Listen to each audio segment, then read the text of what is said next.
You know that Japan has had 8 female emperors? Under current Japanese rules, only men can become the emperor. But in Japanese history, 8 women have actually held that title, and 2 of them did it twice. The first was Empress Suiko, who was elevated to the role for stability after an assassination. She actually deserves her own video, and I'll have to do that at some time.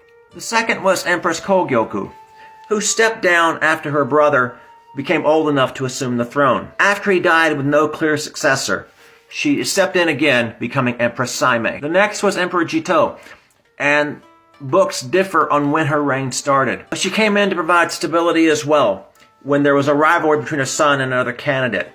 When her son died, she ended up serving until her grandson was old enough to assume the throne. The next was the Empress Genmei, who is actually the half-sister of the Empress Jito. She also stepped in as her grandson was too young to rule. The next was the Empress Gensho, who was the daughter of the Empress Genmei. This is the only time in Japanese history where a woman succeeded a woman in the imperial line. In the case of why Gensho stepped in, it's that Genmei got fed up with all the trappings of imperial life and just decided to resign. This was not uncommon in Japanese history. Many emperors got fed up with being the emperor and just resigned.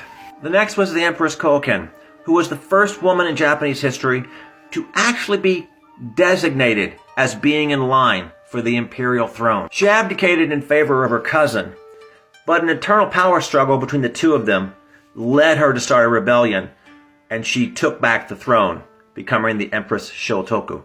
As you may have noticed, all the previous names were between the 6th and the 8th century, but it would be the 17th century before it happened again. The Empress Meisho assumed the throne after her father had stepped down owing to a dispute with the Tokugawa. She herself would later step down when her younger brother became old enough to assume the throne. The last woman was in the 18th century, when the Empress Go Sakuramachi assumed the throne when an heir was too young to take the throne himself. She stepped down when the heir was old enough. If you like my Japanese history snippets, please follow, subscribe, like, and share my videos. Thank you very much.